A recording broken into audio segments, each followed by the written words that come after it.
नमस्कार दोस्तों, आप सभी का स्वागत है अपने चैनल शिव विद्यापीठ एजुकेशन चैनल पर। हम लोग उसी क्रम में बढ़ रहे हैं स्किनर के सिद्धांत पर। आज का टॉपिक है एसआर थ्योरी। लेकिन हम बात करेंगे किसके रिगार्डिंग? स्किनर के रिगार्डिंग। तो हम लोग टाइम किल न करके हम बात करते हैं एसआर थ्योरी होती क्या है और इसमें इसका बाल विकास में या पेडागोजी में इसका महत्व क्या है। हम बात करते हैं एसआर थ्योरी की।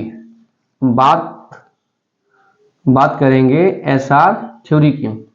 पहले हम तोड़ लें इसको, एसआर थ्योरी को हम तोड़ लेंगे। पहले हम पहले हम बात करेंगे आर थ्योरी की। आर थ्योरी क्या है? इसमें आर क्या है? आर जो है, आर को आप नोट कर लें कार्य। आर को, आर जो लिखा लेटर इसको यूज कर ले या लिख ले इसको कार्य। क्योंकि आर जो थ्योरी बेस्ड है, आर जो थ्योरी है वो है स्किनर की है, ये बता चुके पीछे। हम बात कर रहे हैं एस और आर होता क्या है।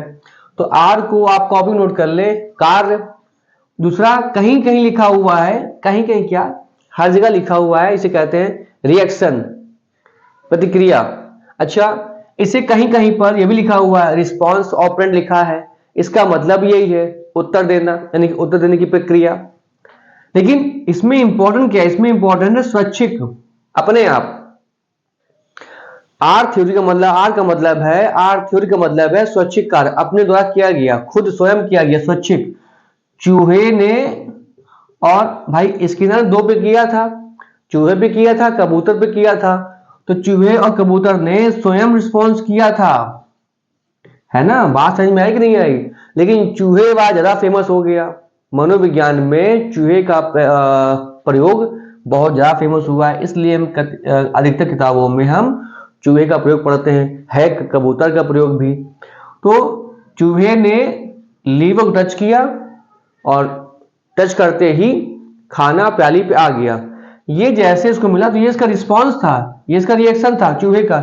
लेकिन भाई पॉइंट क्या है? पॉइंट है कार्य। उसने कार्य किया ना, धोखे से हुआ हो, जैसे उसने किया, उसने स्वयं कार्य किया। तो ये जो आर थ्योरी है, आर थ्योरी रिप्रेजेंट करती है स्वैच्छिक कार्य को, अपने द्वारा खुद के किए कार्य को। अच्छा, मानो बालक ने कुछ कार्य किया, उसका फल मिला, फल से सीखा उसने, जो फल मिला उससे सीखा। नेगेटिव या पॉजिटिव अलग बात है। तो उसने फल सीखा। अगर अब बालक, जब फल मिला, फल से सीखा, अब बालक फिर से वही करेगा या वो नहीं करेगा। अगर उसको लाभ मिलेगा तो वही करेगा, उसे हानि मिली है तो वो काम नहीं करेगा।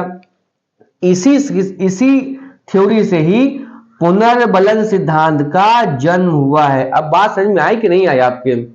इसी प्रक्रिया से पुनर्बलन सिद्धांत का जन्म हुआ है और इसको पीछे हम पढ़ा चुके हैं, देख लेना आप। अच्छा, ये थी R theory. R theory important क्या चीज है? आर को आप कार्य मान ले तो आपको सब कुछ समझ में आ जाएगा आगे कैसे। देखो, एस थ्योरी को हम क्लासिकल बिहेवियर भी कहते हैं। एस थ्योरी को हम क्लासिकल बिहेवियर थ्योरी भी कहते हैं। नंबर 2, इसे आप संकेत मान लें, अपनी भाषा में अपनी कॉपी में लिख लें। जो एस थ्योरी है, एस थ्योरी संकेत है। कैसे?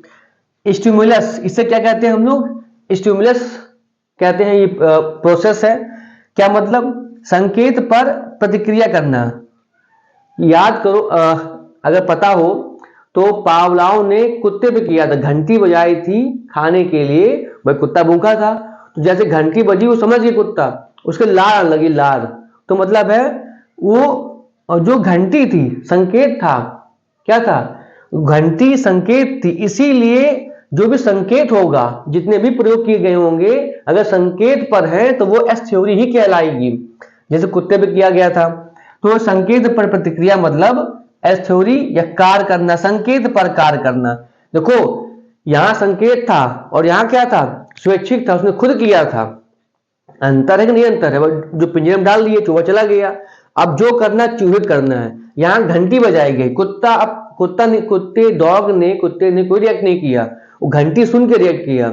जबकि पिंजरे में चूहे ने स्वयं रिएक्ट किया था। बात समझ में आई कि नहीं आई? तो मतलब कहने का ये संकेत। अच्छा, इसमें जो उद्देश्य उतना स्पष्ट नहीं होता है जितना कि आर थ्योरी में होता है। बात समझ में आपको आई गई होगी।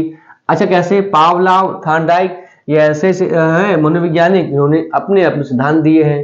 क्या मतलब? एस आर थ्योरी किसने दिया है? थॉर्नडाइक ने दिया है। एस टाइप थ्योरी पावलाव ने, आर टाइप थ्योरी स्किनर ने। तो ये था एस आर थ्योरी होती क्या है।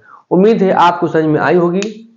अगर आई हो इसको नोट कर लेना, कोई कमेंट हो तो पक्का पूछना आप।